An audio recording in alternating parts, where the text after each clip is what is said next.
Welcome. I am Chelsea Peterson, and I am here to conduct your Max group for the week. And before we get started, I just wanted to remind everyone that this is not therapy, and we are just talking about different coping skills and little blurbs about things that different people like struggle with in their lives and the things you might be experiencing. And I just want to remind everybody if you are having self-harm thoughts or thoughts of suicide to please reach out to those local authorities around you. You can call 988 and you don't have to do this alone.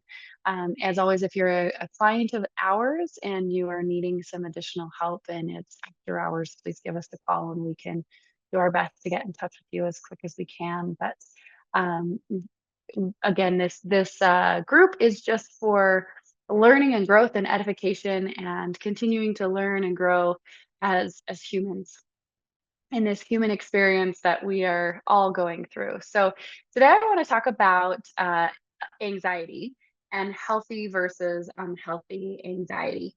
I hear a lot of people question, what is anxiety, or they just say like I have anxiety, which they might be experiencing symptoms of anxiety, but could they actually have a diagnosable diagnosis of anxiety? Probably not.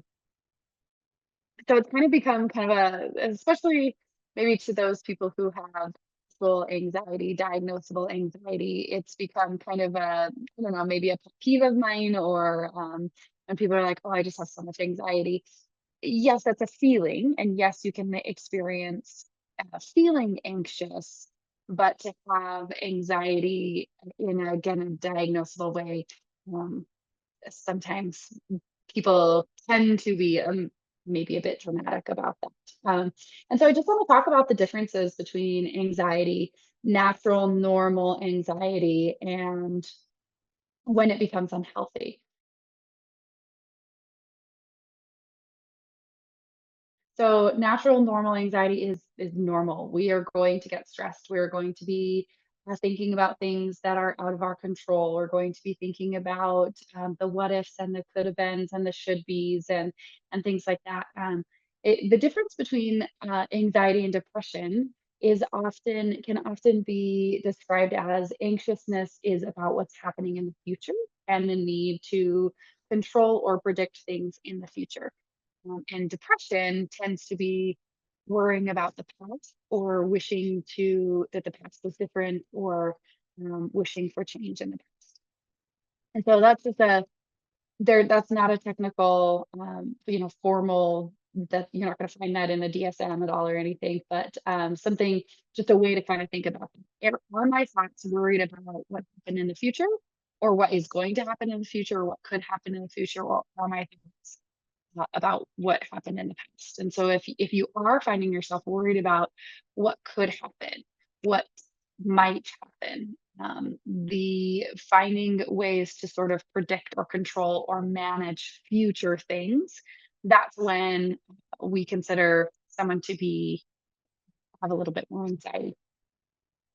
We can certainly feel anxious about something, right? Like I'm worried about performing well. I'm worried about doing well on a test. I'm worried about passing my driver's ed test. I'm worried about the next job interview that I have, or worried about my next client, or upcoming school year. Or there's so many things every day. There is reasons to be anxious. And part of that anxiety helps us to keep performing at our best, right? A little bit of anxiety helps us to be present in the moment and to recognize that, and to recognize the human experience of being human, of being in this life, of being existing, and part of that is of anxiousness helps us live the human experience. I know I keep saying human experience, but I think there's a lot of people, unfortunately, who live in life who don't feel emotions, who learned at an early age that emotions were bad, or if I had emotions that I should push them down or ignore them and maybe they'll go away, or for various reasons. No one's going to share in them with me, or I'll have to deal with them on my own. And so I've learned how to suppress them. And so if we can tune into what we're experiencing in the here and now, in the present moment, it helps enrich our lives. It helps enrich us, our human experience, our living. It also helps give us greater anxiety, or greater empathy for other people, greater empathy for ourselves and for others, and just typically brings greater joy and experience to living.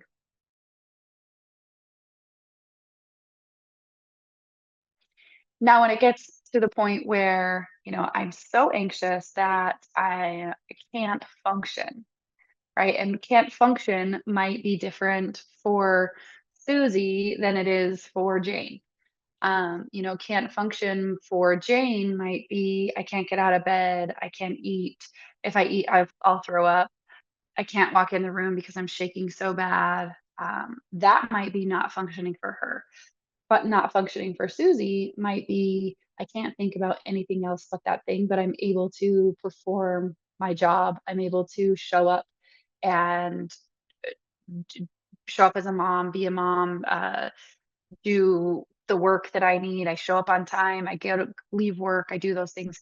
That might be functioning for Jane or for Susie, but Susie might still also have anxiety too. When it becomes unhealthy is when that then it really gets in the way of our functioning.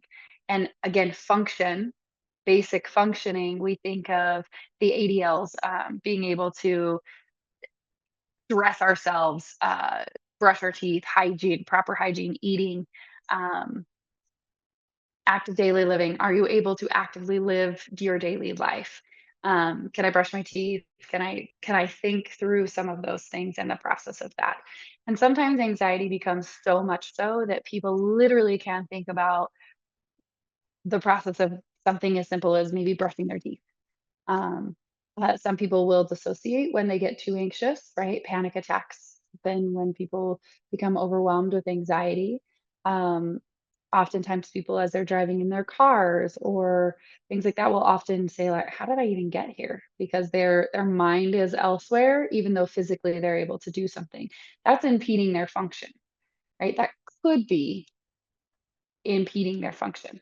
If they are driving a lot and that's how they spend their day and they don't know how they're getting from point A to point B, that might be it might be critical that they actually be present and be able to drive and know how they're driving and be able to respond to things. And again, it's not like people are completely, uh, void of making any decisions when they're in those spaces, but sometimes it can take us out of our physical space so much that we aren't reactive to the things that we should be around us, right? Like maybe we're cutting people off, or maybe we're pulling out in front of people, and we might be completely oblivious to it because our mind is really elsewhere.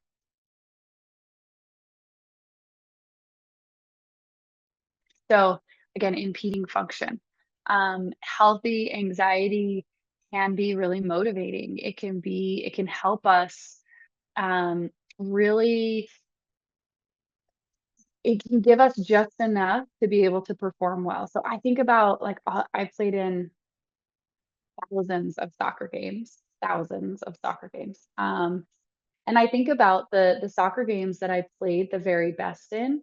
I had a little bit of nerves.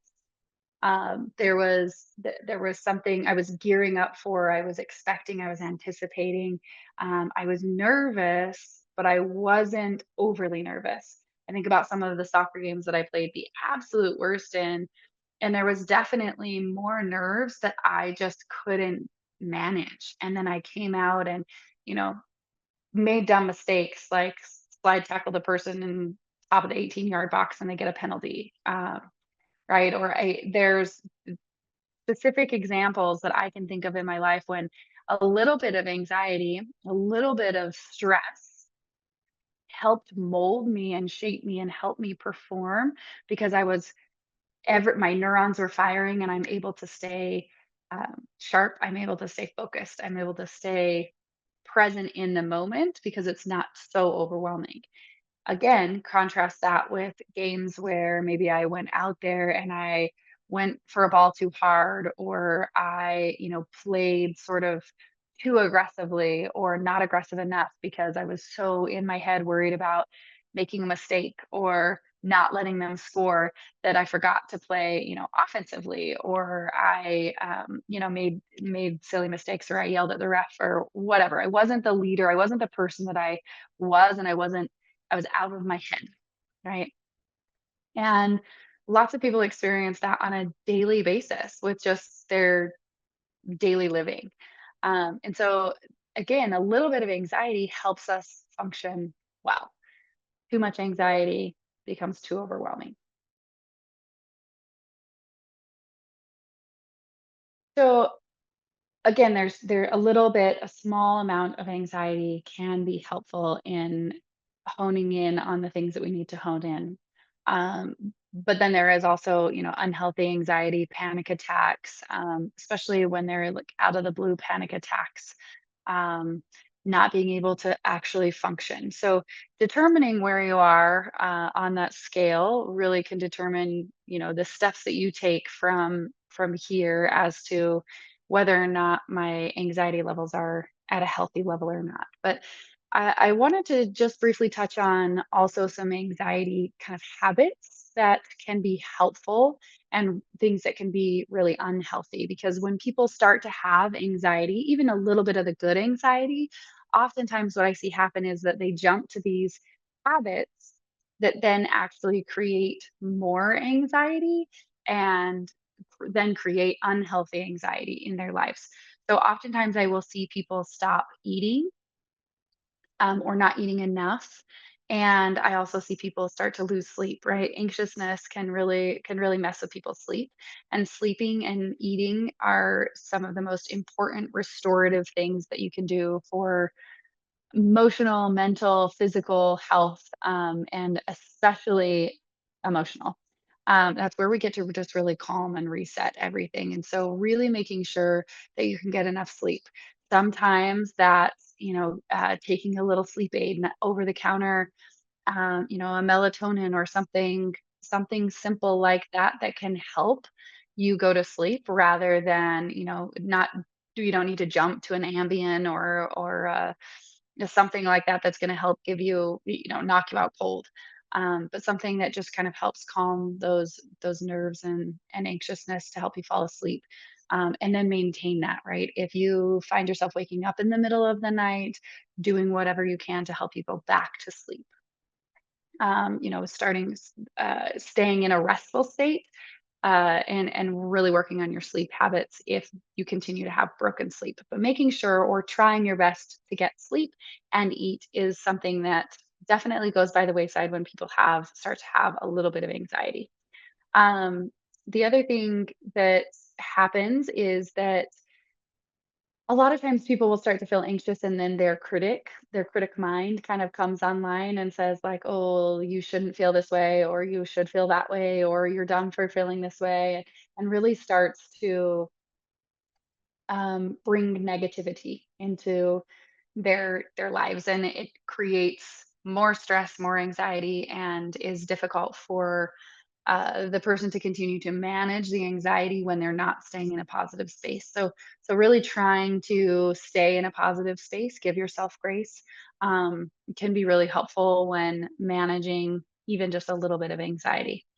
The other thing that I see people not doing as much when they are anxious is not exercising, and then they allow this a little bit of sort of pent up stress that gives no escape for it. And so even exercising just a little bit, maybe that's going for a walk around the block, sometimes doesn't happen, and so then it gets even harder.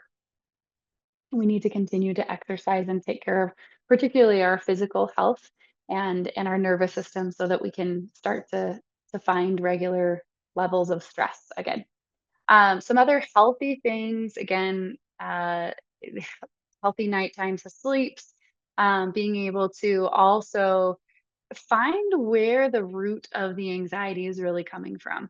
A lot of people are, let's say they get stressed about an upcoming project they have at work, right? If someone gets overly stressed about it, they often sometimes just worry about the logistics of it. When really it might be a little deeper than that of if I fail this or if I fail to follow through on these logistics, then I will be seen as a failure. That might be an underlying cause of the anxiety, and unless that's addressed, the surface stuff is just gonna be what gets focused, and you're just gonna the logistics are gonna get taken care of or not get taken care of. But those underlying, views of self and other underlying roots cause of the anxiety is still going to be there, so the next time this comes up, you're gonna have the same sort of anxious symptoms. And so really trying to get to the root of why the anxiety is present can be incredibly helpful in determining a treatment route for yourself.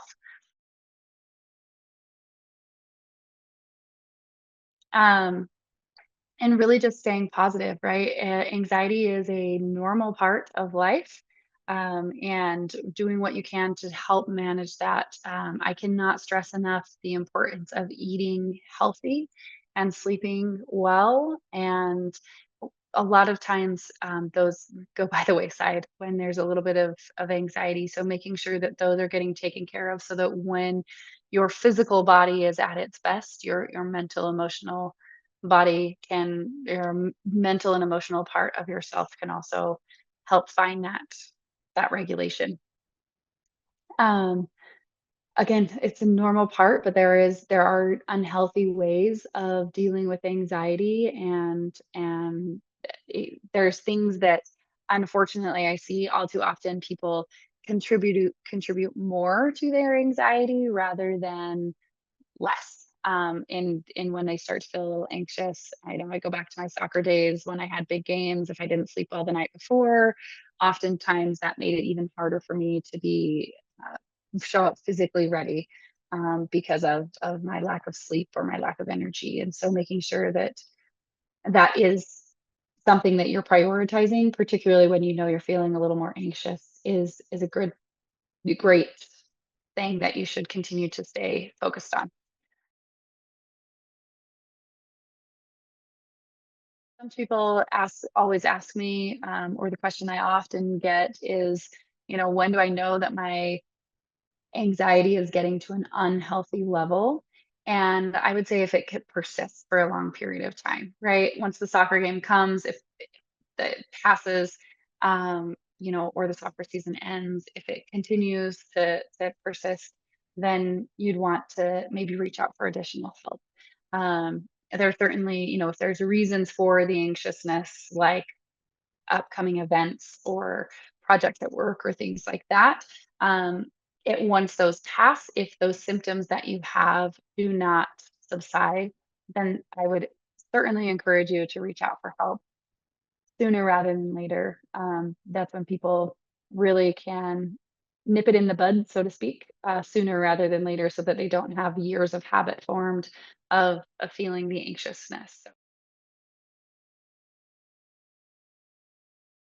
yeah, healthy anxiety versus unhealthy anxiety, and all the ins and outs of that is what we covered today in Max Group. And I hope this is helpful for you. I hope you can find some tips about how to manage anxiety for you and make sure that you're managing it well and having healthy, normal levels of stress. Thanks for listening. I'll catch you next time on the next Max Group.